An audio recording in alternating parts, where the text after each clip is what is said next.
Les riverains de la rue du Driss à Forêt s'opposent depuis des mois au promoteur immobilier Libris. Pour eux, cet énorme chantier n'est pas du tout en lien avec la réalité de leur quartier. Il ne tiendrait notamment pas compte de la problématique des nappes phréatiques. Le promoteur en tient compte pour le chantier lui-même, pour mettre à l'abri son chantier, mais pas pour les maisons qu'il y a autour.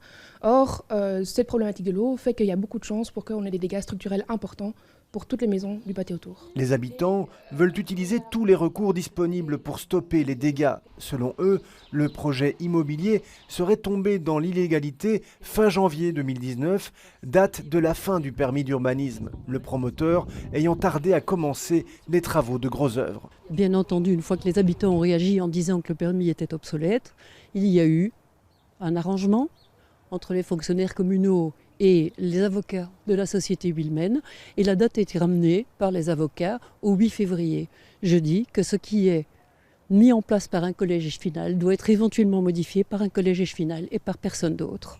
Donc pour moi, le permis est obsolète depuis le 29 janvier. Or, à cette date, les travaux n'avaient pas commencé. Le collège communal de Forêt dit comprendre les réactions des riverains, mais selon la jurisprudence sur laquelle le promoteur immobilier se fonde, les travaux préparatoires qui visent à assurer la stabilité de la future construction peuvent être considérés comme des travaux de grosses œuvres.